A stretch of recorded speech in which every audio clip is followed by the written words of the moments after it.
So, welcome again to the 2026 Integrated Pest Management Week, our IPM week, being hosted through the University of Vermont Extension and our team at the Northwest Crops and Soil Program. Um, Excited to have a week-long program focused on pest management um, and all types of projects that are happening here at UVM. And we were talking this morning saying, oh, there's even more. We could have had a month-long webinar series, but we'll start with a week. And I'm Heather Darby with the University of Vermont, and I'm joined with members of my team this morning. You'll see Shannon McDonald is helping us out running Zoom, and Susan Brulette too. And then, of course, we have our guest speakers, Laura Johnson from UVM Extension and Ryan Rebozo from Vermont Center for Ecostudies. And we'll be hearing from them today about wild bee pollinators and IPM on Vermont farms. And I am super excited to hear this presentation. The Board View Research Farm participated in this project this year, and I'm really excited to see the results. So, a brief description. In 2025, UVM Extension and the Vermont Center for Ecostudies teamed up to work with farms in Vermont to better understand wild bee pollinator populations and farm management practices that impact pollinator habitat. So, this webinar today will give you an overview of the wild bee pollinators that they were finding in Vermont, and some results from this 2025 pilot study in 5 crop types in Vermont. And we just heard that it's going to continue this year. So, very excited about that. And the team received some support from the Vermont Agency of Agriculture, Foods and Markets. So, thank them for that and supporting many of our IPM projects here in Vermont. So I want to welcome Laura Johnson. She's a colleague of ours at UVM Extension. She's the pollinator support specialist here. If you haven't met Laura, you're going to meet her today, but she's been doing great work all over the state and beyond on pollinator, both research and extension and outreach. And then Ryan Rebozo from the Vermont Center for Ecostudies. He's the director of conservation science there, and he supports many of the research programs with the Ecostudies program. And they are also joined by Spencer Hardy and Amber Jones, who work to conduct the on-farm pollinator surveys. So with that, I think one more slide, right, Shannon, before we turn it over to our guests. We want to thank all of our sponsors that are supporting IPM Week. Oop, go back up. One more. The One Hive Foundation, the Vermont Agency of Agriculture, the Northeast Extension Risk Management and Education Program, and then the USDA National Institute of Food and Agriculture. So thanks to all of those wonderful folks for supporting IPM work, research, and extension in our beautiful state. And our next slide, maybe. Thank you, Shannon. Just a reminder, and we'll show this again at the end, that we have webinars all week at noon focused on pest management, starting with this one today. So hopefully you can join us. And at the end, if you need CCA credits, Shannon will put the code back up. Okay, and you can scan that or send an email to Susan Brulette if you don't have the QR code. But we'll show that at the end so you can get your credits. And with that, Ryan, I'm going to turn the presentation over to you and your team. And thank you again. All right. Thank you for having me. I'm going to share my screen here, so it might take a second. But yeah, thank you for that introduction. I think that kind of highlights what we're looking to cover today. So I'll start off by introducing myself again. I'm Ryan Rebozo, Science Director at the Vermont Center for Ecostudies. With me too, and you'll be hearing from both of them to talk about the project, are two of our staff biologists, our bee biologists, Spencer Hardy and Amber Jones. Um, and today, as you heard, we're going to talk about a pilot project we did in partnership with UVM Extension, with Agency of Ag, that was really focused on getting a better handle of what we know about wild bees on farms in Vermont. Um, Before I jump into that, I'll just do a real quick kind of background on what the Vermont Center for Ecostudies is. VCE, we are a research nonprofit based out of White River Junction. And I like to describe a lot of our work as applied ecology, right? We're interested in asking questions and pursuing work that can inform how we best protect our rare species and the habitats they depend on. We do that through active research. We do that through long-term monitoring and with the help of community science, right? All of our major projects have some community science piece where members of the community can actively contribute to the data we collect, from really intensive survey work to just opportunistic observations. Um, the other big piece of our work, and I think feeds into how we got into the world of wild bees, is big biodiversity data. And for us, that means the Vermont Atlas of Life. That atlas is where we keep, at this point, over 11 million records of, again, all things biodiversity in Vermont, from large mammals like moose down to slime molds and smaller. Um, you know, what that allows us to do, and the reason that's helpful towards conservation, is it really gives us a good idea of what we have in the state now and where it's located. We couple that with long-term monitoring, and now we start to have an idea of trends over time. And when we have as many records as we do, we can take the next step and start modeling what changes might look like in the future. So with all that data, we're able to identify things that are really data deficient, or areas where we can kind of apply our work to greater conservation outcome. And one of those kind of key areas that we decided to tackle a few years ago was, what do we know about Vermont's wild bees? And I think here I'll turn it over to Spencer Hardy, who's really spearheaded a lot of this work. Thanks, Ryan. Yeah. So I've been working on wild bees in Vermont for almost a decade now, starting with the Vermont Bumblebee Atlas. Myself and others crisscrossed the state for a couple of years trying to document all the bumblebees that were here. Many of you are probably familiar with bumblebees as these large, charismatic, furry bees that are important agricultural pollinators, important wildflower pollinators, and only with 15 species in Vermont, most of which are readily identifiable. It was a good group to get started with. And then in 2019, we moved on to all the wild bee species in Vermont. So basically everything that's not a honeybee. And after 3 or 4 years of covering the state and going through old collections, we ended up with 352 species of bees. Um, and so this bottom figure here shows the number of native species that are collected in any given year. And you can see the two bars on the far right are the Bumblebee Atlas and the Wild Bee Survey. The take home being that we had very little information on bees in Vermont prior to about 2010. So just keep that in mind as we talk about a little bit more about the context of some of the work that we're doing. Next slide.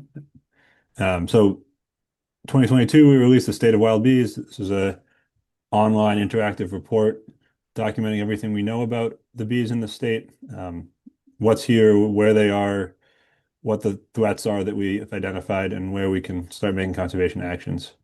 And part of this was focused on bees on farms and to learn more about how bees are interacting with our agricultural landscape, which led into this project that we're talking about today. Next. Yeah. So 352 species. In the list of bees in Vermont in when we started this project in 2019 was estimated to be about 270 species. Obviously, this isn't to say that all of a sudden there's 50 bees in Vermont that weren't here 10 years ago. It's just that no one had really looked detailed into species identification and really tried to come up with a comprehensive list. And this is just a starting point. I'm sure there's more species yet to be found. Amber, who we'll talk in a second, actually found one new one this past summer at a farm in Thetford. 55 of these species we consider rare. Many of them ended up on the 2025 State Wildlife Action Plan, which was just released for public comment. And then the other thing here I'll point you to is that 174 of these species have been documented visiting um, plants that are grown at least somewhere commercially in Vermont. So apples, blackberries, sugar maples.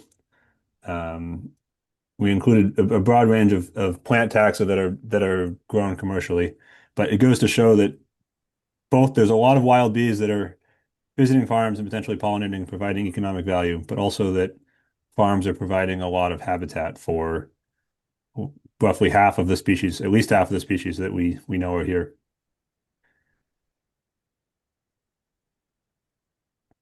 And as a result of that report, we kind of identified several long-term goals, and a few of them kind of fit along with what Spencer just said about these interactions with crops, whether it's the crop being an important host species for these bees, or just the farms in general being able to support a diversity of bees on the landscape. So part of it was making Vermont's landscapes more pollinator friendly, working with landowners, farmers, of course, being one. Increasing our capacity to monitor wild bee populations in the state, increasing outreach, and addressing these important knowledge gaps. So with some of those identified goals in mind, it kind of brought us to our current pilot project. Agency of Ag, approached us, and they were kind of interested in doing something pollinator related on farms in general. And given Spencer's background on bees and some of the work we've been doing and some of these knowledge gaps we identified, we thought focusing on wild bees on 5 crop types, and we'll highlight those crop types as we get into the methods and some of the work we did, um, was a good start, a good step for us to get into the farmer community, start addressing some of these knowledge gaps, and start to build another long-term monitoring project that can really inform what we know about wild bees in Vermont. So it was not only a partnership with the Agency of Ag, but University of Vermont Extension. Laura, who we'll hear from later, was really important, really instrumental in getting us connected with these farmers in our first year. So again, it was a pilot year to try to figure out, where on the landscape we can connect with farmers, what crop types we want to focus on, what some of the methods we want to hone in on that are really going to get us at abundance and diversity of bees on farms.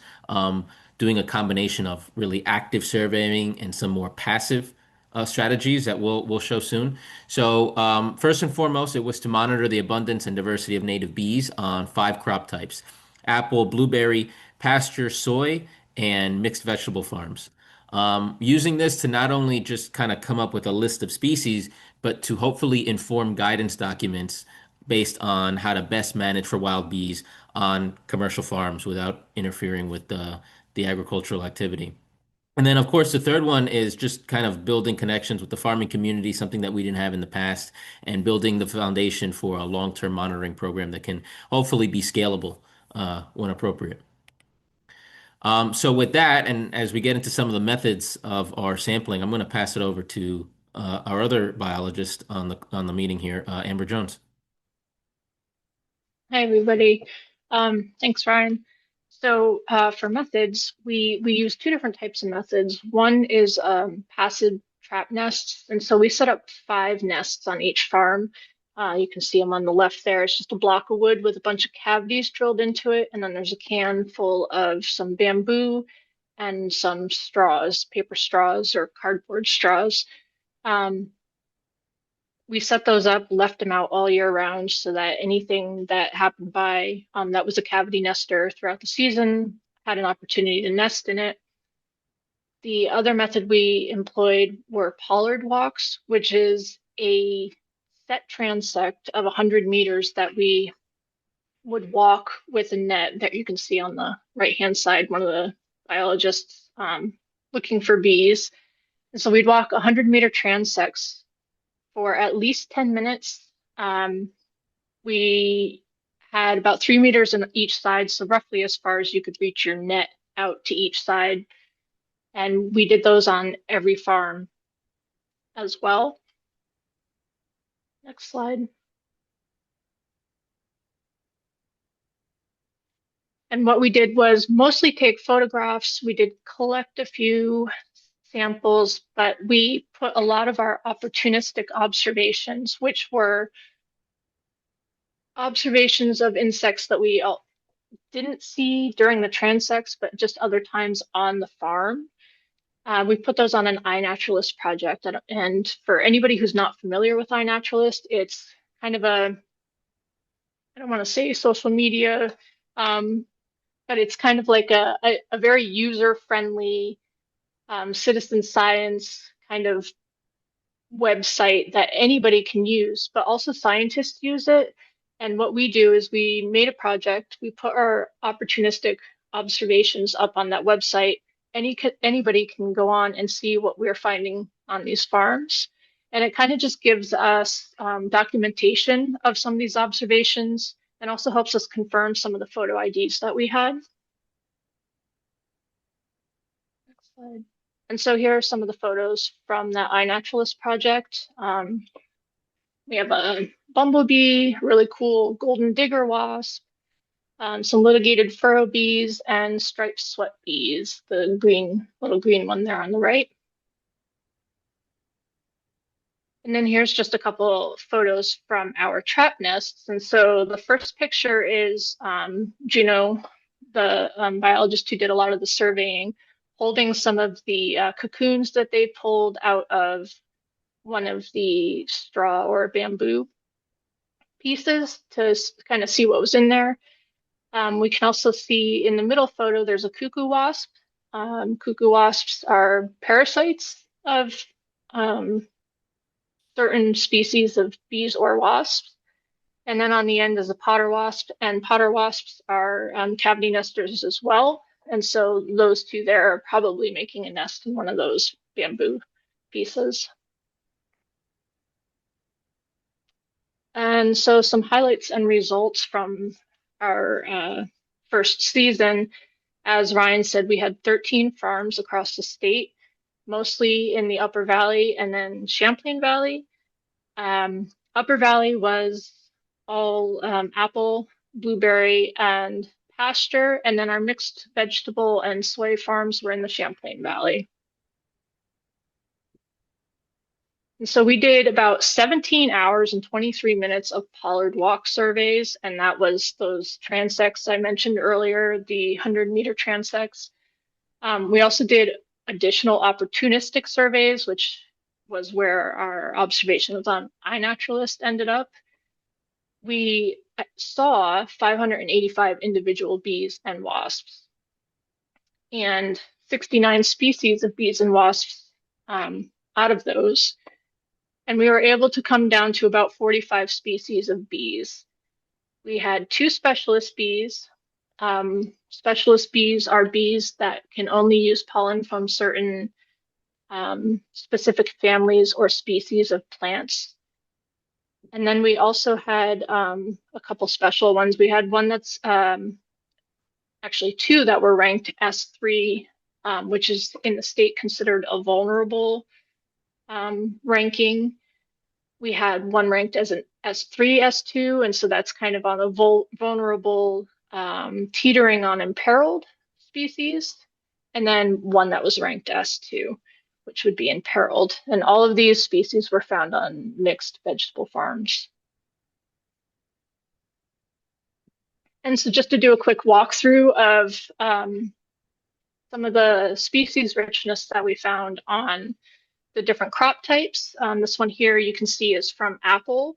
And if the pictures on the right side are the top 3 genera that we saw on these farms. So the top photo is Andrena, and they accounted for roughly 29% of the bees seen on the apple farms. The second one down is the Western honeybee.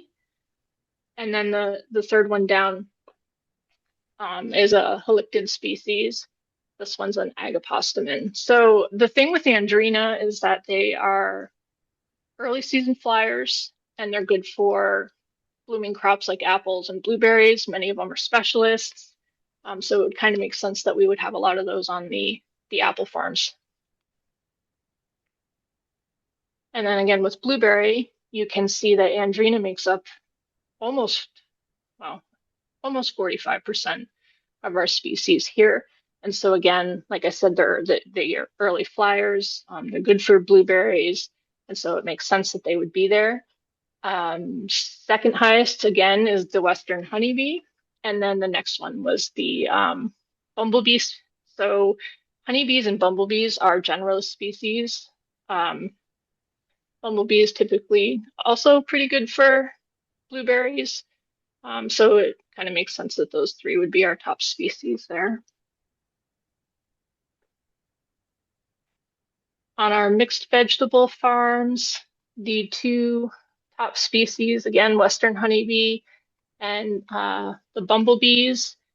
And again, they are generalist species, so not surprised. I do want to point out that we did have up on the top left-hand corner, you can see the Xenoglossa at 10.2%. Those are specialist bees. They are squash bees.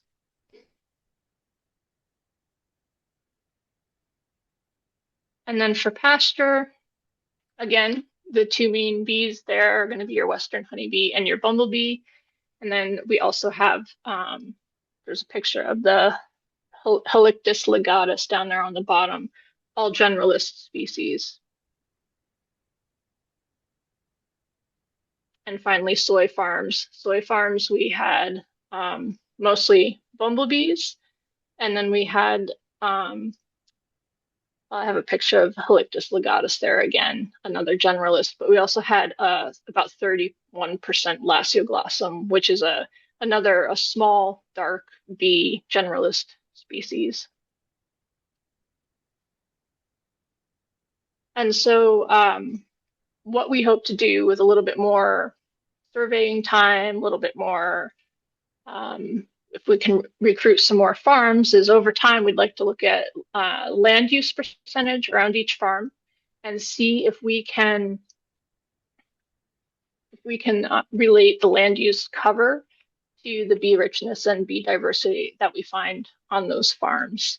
And so this is just an example of using the Vermont GIS portal and just putting a 1 kilometer radius around one of the farms to see what the land use is around the farm.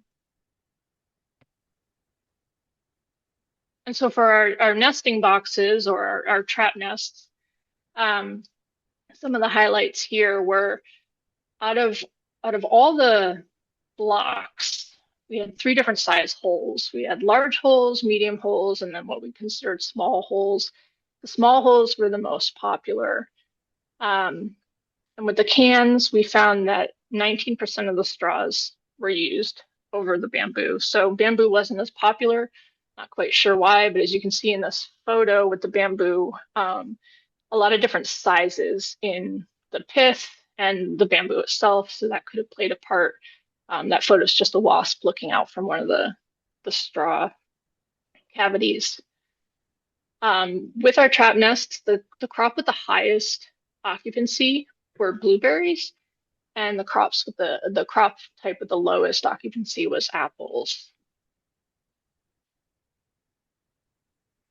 And so some of our ongoing work that over this winter is that we're rearing these nests. So the blocks and the cans that we put out on the farms, we collected at the end of the season. They're now in a cold storage back at our office. And we are just waiting for warmer weather for the insects to emerge. And then we will collect them and identify them.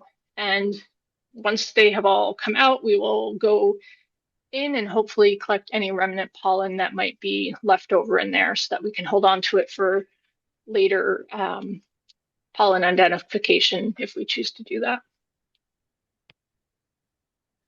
Yeah, that takes us to future directions. And we heard earlier that we will be extending this to a second year this summer.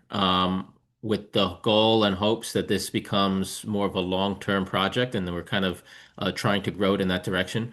So some future directions that'll help us kind of increase the power and what we know about some of these farms would be to increase the number of farms.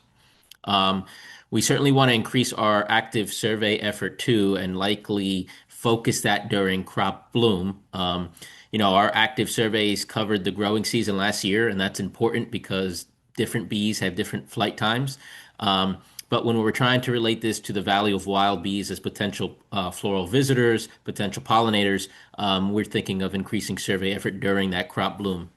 Um, with that, and part of what we did this pilot year that we haven't shared just yet is taking a look at interactions between plants and pollinators. When we did our opportunistic walks and our pollard transects, we identified the plant species that these bees were visiting. So we're starting to build a matrix of those connections, so we can start to tease apart, which plants are important for supporting which bees. Along those lines, in addition to, I should say, expanding our survey effort during crop bloom, is fine-tuning our passive traps. As you can imagine, there's a lot of variability when you're out in the field trying to catch bees, whether you're out there on a good weather day or a moderate weather day, time of year. The value of these trap nests is that they're out there throughout the entire growing season. So they're a good way for us to collect these cavity nesting bees that we might have missed otherwise. So we're going to kind of fine tune our setup there, taking what we know about occupancy rates from this first year and make better traps going forward, and also improve our pollen collection techniques. Another piece to this is to collect pollen that the cavity nesting bees have deposited in those traps and send them out for sequencing so we get a better idea of the forage species, right? So what are the plants that these bees are visiting that we might have missed in our active survey? So those are just a few of the ways that we plan to kind of improve this project going forward. And like I said, we're looking forward to our second year and hopefully getting some additional farms on board. And just relating this back to the fact that we want what comes out of this to be useful to growers. And, Laura and Spencer have already created a number of what they're calling Know Your Five informational sheets that highlight some of the important pollinators of crop types. And I just kind of screenshotted a few of them here: blueberry, squash, cover crops, apples. There are others that are available that again just highlight what are the bees that are visiting these crops, from the generalists down to the very specialists, and what are some basic steps that we can take to support these bees that are providing an important pollination service to crops.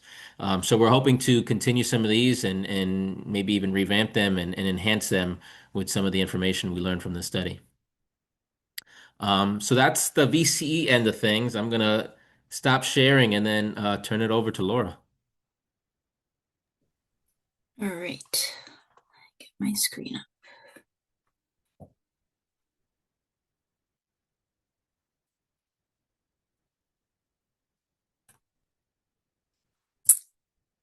Do you see my screen? Yes. Okay, great. All right. Thank you, everybody. All right, so my name is Laura Johnson. I work with Extension, as Heather mentioned before, and I am part of the Pollinator Support Program and am the Pollinator Support Specialist in Extension. And my role is to work with farms to understand their management practices and then how those management practices interact with bees in our landscape, or pollinators in our landscape, not only bees, but I tend to focus more on bees for a few different reasons. But and then working together to try to identify ways to like sustain habitat for wild pollinators and bees or enhance it through management practices. And so today we're going to be talking a little bit about IPM. This is IPM week, and more specifically IPPM, which is Integrated Pest and Pollinator Management. And I always like to start just by distinguishing between wild pollinators and wild bees from managed species. So I think the most familiar to folks are, in terms of managed species, are the honeybees and bumblebees, and we find those here on Vermont farms. Honeybees, notably in pumpkin and in some tree fruit production, and bumblebees. Some folks use that in the field for blueberries and in high tunnels for tomatoes in early spring. So there's other types of managed pollinators and bees. There's just two others here, alkali bees, which are hosted on alfalfa farms in the Pacific Northwest for seed production. They're soil dwelling and they create these kind of giant sandboxes for these bees. And mason bees, also in nut and fruit production out west, is that other photo. So most farms, though, in Vermont are relying on wild pollinators. And these are just some examples of those insect pollinators: beetles, butterflies, flies, wasps, moths. And to varying degrees, these are important in crop production in terms of pollination services. But primarily, bees are doing a lot of work based on our current research and knowledge. Bees in our landscape are mostly living in the ground. So if we think about our soils and soil health management practices and how that impacts our crops, it also impacts our bees and their habitat. And then bumblebees are cavity nesters along with honeybees. So those two types of bees are kind of unique in that they have colonies, whereas most bees are actually solitary. And then tunnel nesters, which you might find in like pithy stems or rotting logs, using old holes from beetles, and even in habitat that you might set out, like it was shown in the research that Amber was discussing in their protocol, those little houses that sometimes you can find at garden supply centers too, and you can make them. So bees are really important. They contribute to 80% of all pollination services. And even in Vermont, they are important. We did a small survey in 21 just with veg and fruit growers around insect pollination on their farms and the economic value of that. And farms from that set of survey takers valued pollination services on their operations to be about $14.2 million. So important to a lot of our growers, and that's just a subset of them. And pollinators are facing a lot of threats: a loss of habitat and resource diversity, which is a lot of what I focus on, pests and pathogens, pesticides, and climate change. And even in Vermont, there's research from, again, the Vermont Center for Ecostudies and the Gund Institute showing the impacts of some of these threats in our own state. So farms are important. They cover about 20% of our land base. Most of the land in Vermont is covered by forests, about 76. I've also seen 78%, but 20% of our land is in farms, and the rest is in water, with, of course, housing and businesses sprinkled in there. And so farms have an opportunity to make real impact in terms of their land management decision-making and crop management decision-making to help support pollinators in our landscape. And research is showing that there is a global insect decline, and insects support, our overall ecosystem health within farm landscapes and beyond. So farms are kind of positioned in a unique place that they can make a real impact. So what's at risk? I think the most obvious things at risk are a lot of our high value specialty crops. So as was mentioned, there were 5 farm types that were used in this research. One of them being diversified veg. So, things like pumpkin and squash are totally reliant on bee pollinators for fruit production. Blueberries and apples are also highly reliant on pollinators for fruit production. And then there's other crops that are optimized by bee and other insect pollinators, like the solanaceous crops, tomatoes, peppers, eggplant. So I think maybe less talked about is the importance of bees and other types of farm systems like pasture, and just an example of how they might contribute to that farm landscape and farm environment is through the persistence of legumes, which improve forage diversity in livestock systems and improve stand health by contributing to nitrogen for grass growth. So clovers, depending on the type, they can reproduce in different ways, but just as an example, white clover, it has stolons from which it can create new flowers and new plant systems.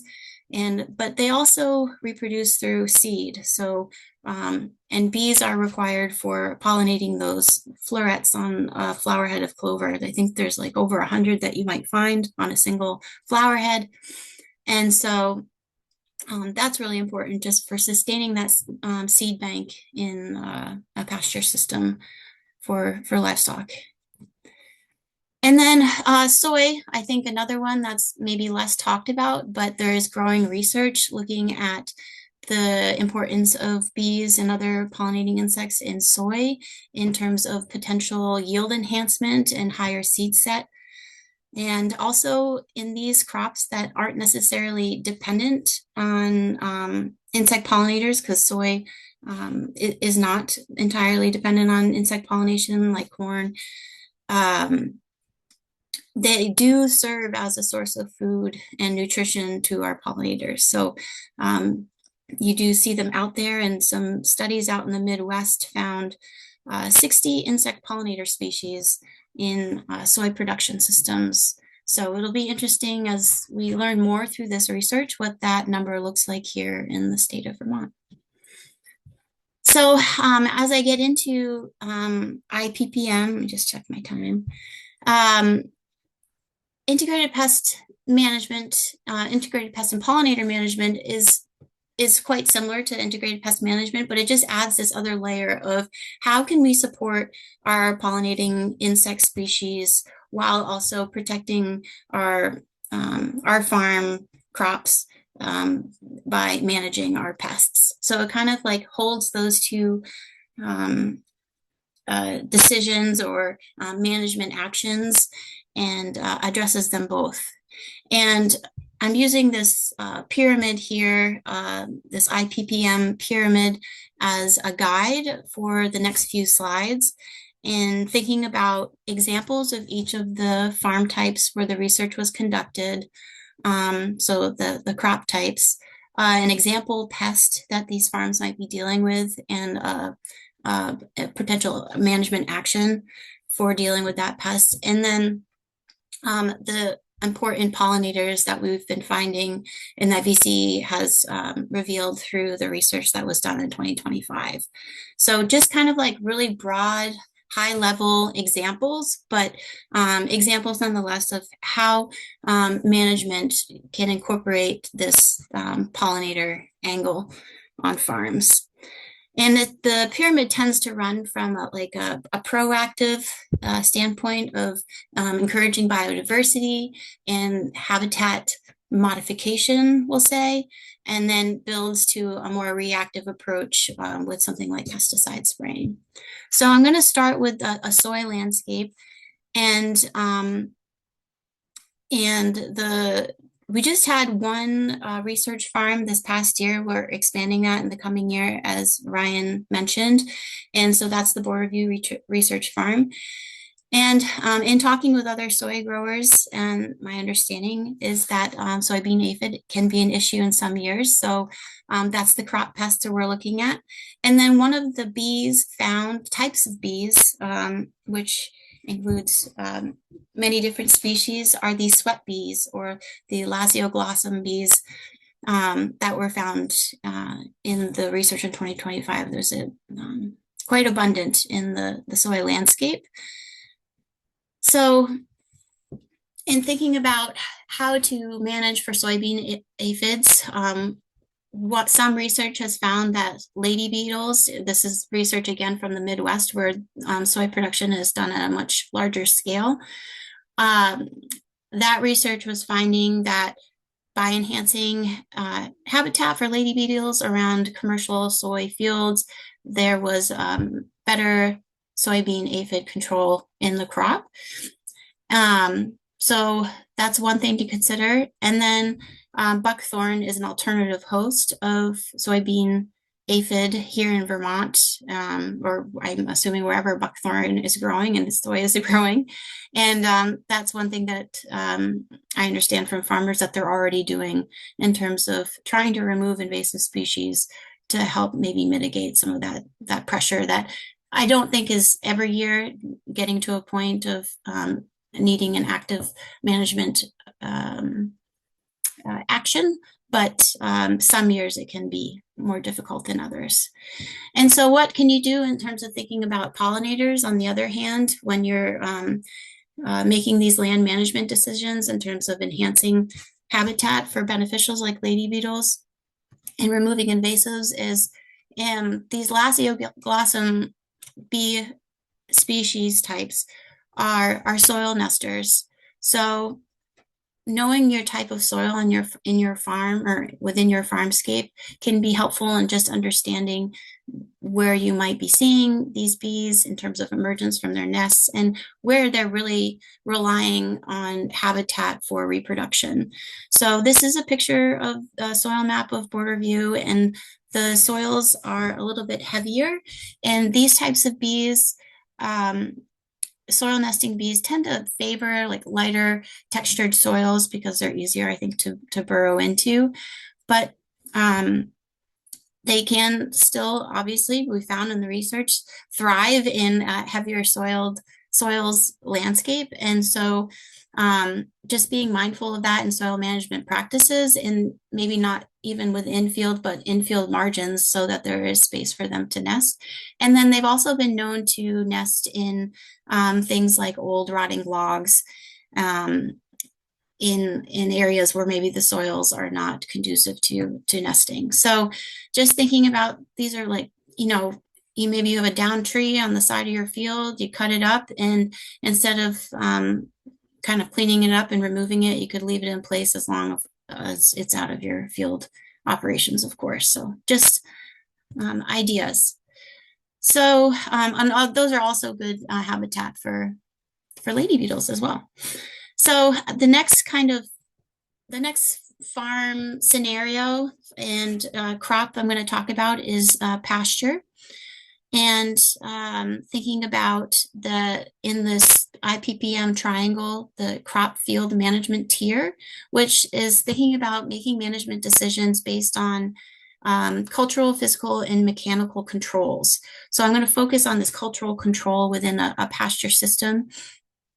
And the three of the farms that were used in the research this past year were all grazing sheep. And so one pest of concern is this Barber's poleworm, which is a parasite that can cause sheep mortality. And the bee that was highly found in these systems are honeybees.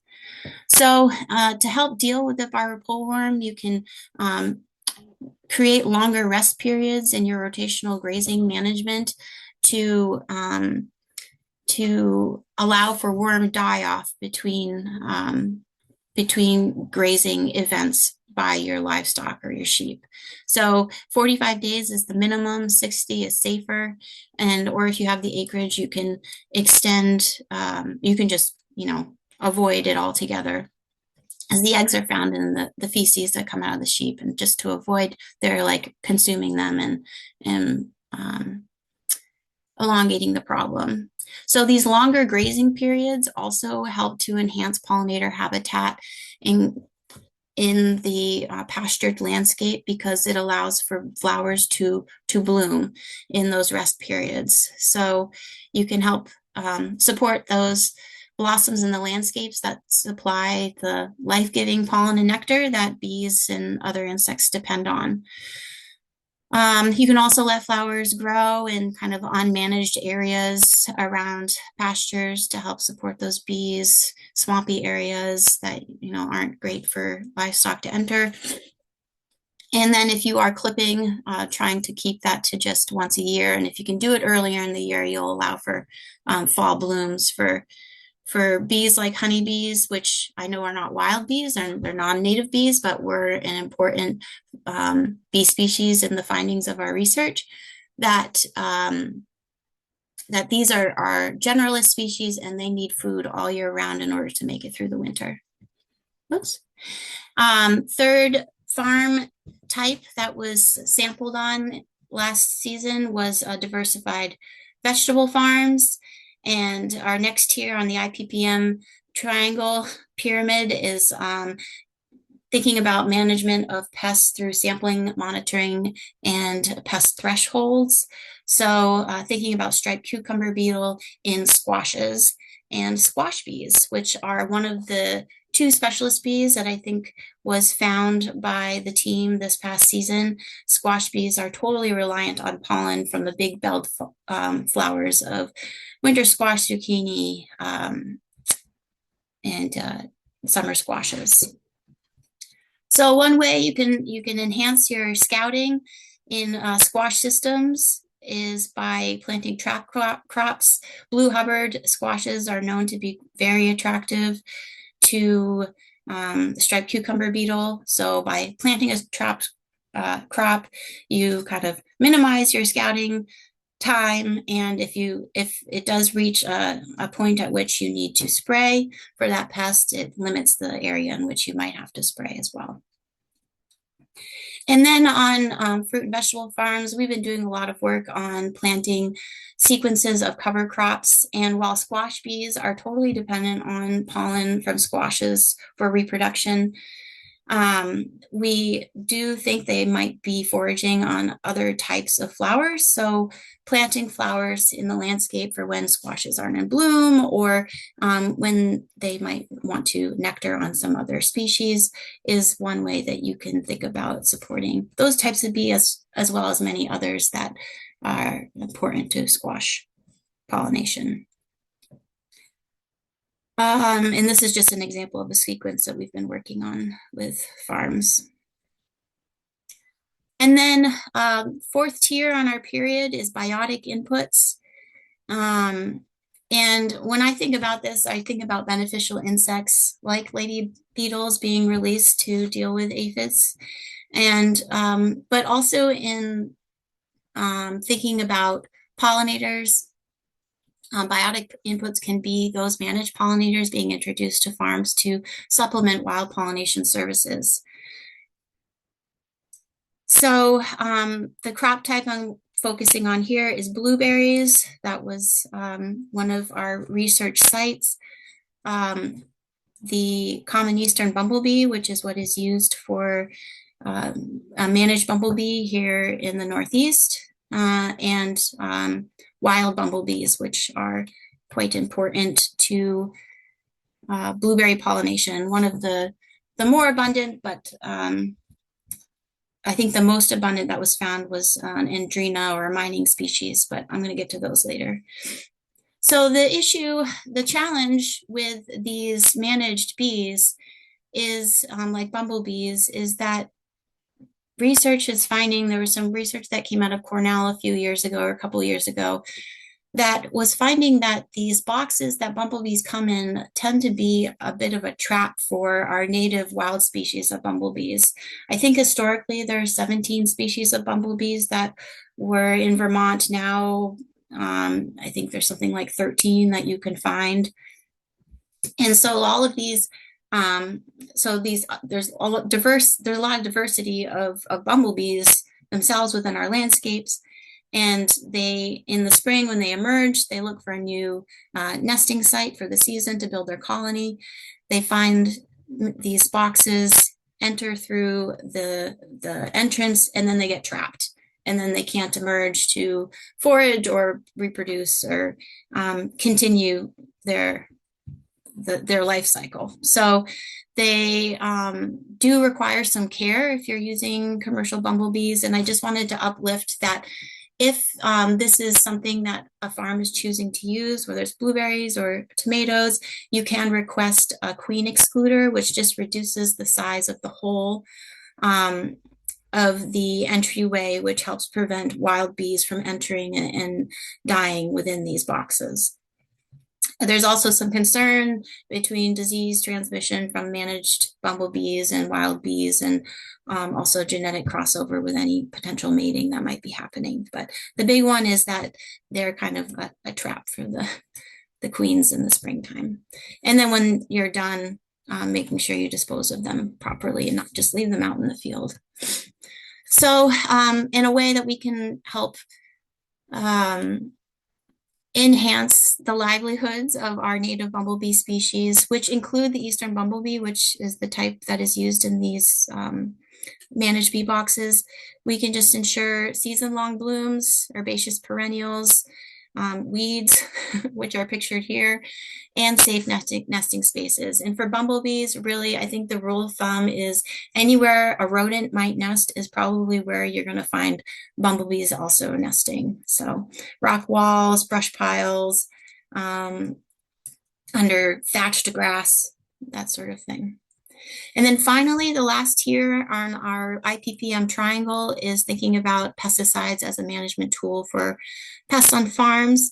And then also thinking about how can we use those pesticides in a way that is going to be least detrimental to the bees in our landscape. So apples is the final farm type that I'll be talking about here, and that was part of the research last year. And some important spring fungal diseases and insects that might be requiring a spray event. And then the andrina or mining bees, which are super important to a lot of fruit crops, including apples. And then I also just stuck in mason bees, osmia, which I don't believe there's data on yet because those would be emerging from those traps that were set out that are being kept cool for the winter, and hopefully they'll come out and be counted in the spring. So mining bees, they're ground nesting bees, but yeah, are most commonly found in spring fruit blossoms. So are also something that are of concern when spraying any sort of pesticide during a fungal infection period or a pest, if pests are needing to be sprayed for.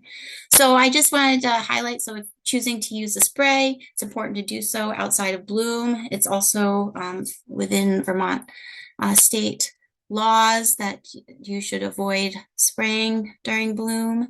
And I just am showing here, last spring we had a couple of tree fruit grower meetings and asked growers what they're doing and what seems feasible in terms of spray practices. And it does appear that growers are avoiding insecticides during bloom and tree fruit, which is great.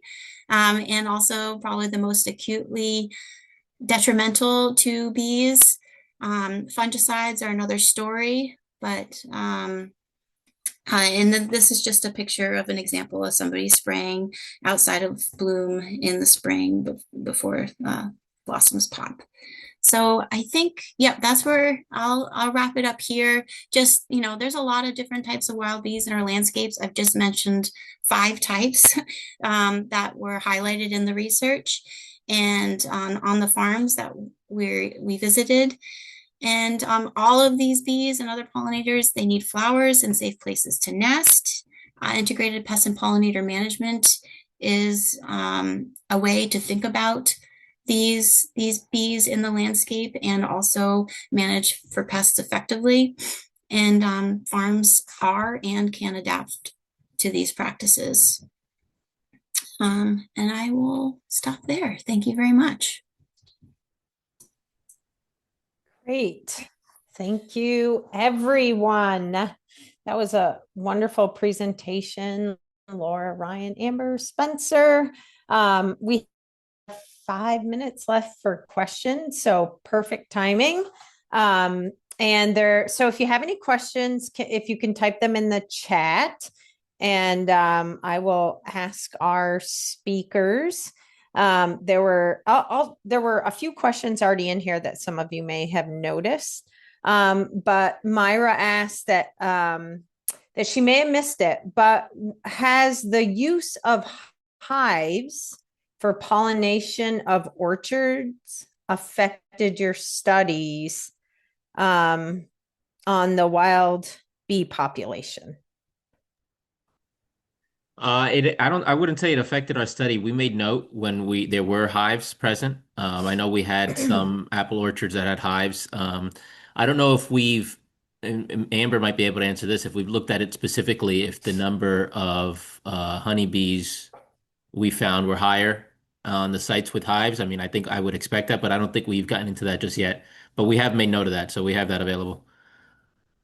And I think it'll be an interesting thing to track going forward, as we get more farms and more, some with honeybees and some without. Do, has anyone looked at that? I guess are, native populations of pollinators deterred by, There, bees coming out of hives, or there's yeah. there's some literature on it. I know it's an active area of study. Um, Hmm. I think it's mixed depending on what variables and what systems you're looking at. My personal thoughts is that where there's a lot of honeybees already, it's maybe not a huge issue. But if you're bringing honeybees into more remote places where there's not a lot, where there's a lot of wild bees and not a lot of existing honeybee hives, there's some cause for concern with pathogen spillover is the main one. So viruses and Okay. fungal things that are coming from honeybee hives and potentially spilling off onto the landscape. And then on that Okay. topic, the one I'll just note that, and because Laura mentioned mason bees as a alternative managed pollinator, and that's something that there is some recent studies showing that the large potential risks there of spillover of both wild bees and pathogens that are in these bees. So that's not something we're recommending right now. Yeah, Part because there are so I many hadn't. mason bees already in the landscape too. Yeah, I hadn't. Yeah, I wasn't even thinking about that. I was thinking about bees um, fighting over food resources and space, not even thinking about pathogens and illness and other things. That's a really good point. And I'm sure there's some competition, but harder to study. Yeah, right. There was another question from Sarah Jansen asking about apple orchards. Bringing in honeybees to assist with the crop pollination. Were honeybees brought into the orchards in your study? You talked about this a little bit. How detrimental are the honeybees to the native bees? You're addressing that. Can wild bees effectively pollinate an orchard on their own? Laura or others might have more thoughts on that last part of that question. I think it probably depends on the size and landscape context. Some really cool work at UVM with looking at blueberries, showing that having more wild bees in addition to honeybees was adding successful pollination and economic value to the farms. Some of the large apple orchards in the Champlain Valley may not have enough wild bees, but I think most of our small scale orchards with surrounding wild habitat. So most of these bees are only flying 300 yards from their nest. So if you've got wild habitat within 200 or 300 yards of the center of your orchard, I think you're probably in decent shape. If you're bigger than that and there's not nesting habitat within the orchard, then that's where I might think about supplementing if needed. Okay. Anything to add, Laura? Oh, I was just going to say that just to reiterate that that work hasn't been done, but that there are a number of orchards that don't bring in honeybees and have a marketable crop. And even some orchards who have tried to bring in honeybees, but because of the way schedules work out, maybe they don't arrive during peak bloom and they still get a crop. So I suspect that, again, depending on the size and the landscape, yes, that wild bees are doing the pollination, but there might be cases Yeah. where honeybees are really important. Yeah. Shannon, would you mind putting up the QR code for the CCA credit? And Shannon also put in some information on getting pesticide applicator credits into the chat. So if you need those, please look at that. We are out of time, but a couple more questions and thoughts I'd like to share with the group. And one is mine, so we can't get off before you answer my question. But why no honeybees in the soybeans? I think didn't we were, see you reporting any. yeah, I think we were surprised by that too. And we got to take a closer look at when that on the ground pollard walk was done and see, especially the one that would have happened during bloom time. So that was surprising to me too. And I think that's worth us revisiting and seeing what happened there. Um, and because there are two hives at the farm there, Right. Yep. and also quite a few hives kind of in the surrounding area. So I was surprised by that. Mhm. Must have Okay, been so something nothing. yummier in the landscape. Yeah, could be. And Joanna Cummings offered up and also asking a questions. It seems like this would be great information for farm neighbors, community people, in the landscape about, when to mow, etc. Is that considered a strategy? Yeah. Farm neighbors? Yeah. Yeah. Or, oh, you mean, oh, yeah, like sharing with your neighbors to farms. Yeah. I haven't really thought Yeah. about that too much. But there is a lot of, I mean, I know VCE does a lot of outreach with non-farm communities, and there's a lot of organizations like Circe's doing outreach. And I think, yeah, folks are willing to support their neighboring farmers in that way. That's awesome. But mowing is a Yeah. great management strategy to help promote. Great. Well, we are out of time, and to respect everybody's time, we'll thank lots of thank yous out there for all of you folks and the work that you're doing. So thank you. There is some information if you want to sign up. They are still looking and recruiting farms and new farms. So Ryan put his info and Laura's info into the chat. And we want to thank you again. Thank you so much for joining us. And we will hopefully see everybody again tomorrow. There is another webinar that's focused on some strawberry disease work and outreach going on, and some research. And then Ann Hazel Rigg will also be talking about pests and diseases in vegetable crops, what to look out for in 2026. So thank you, everyone. Go out and enjoy the snow or huddle up with some cocoa and watch a movie, I guess. Have a great day. Thank you.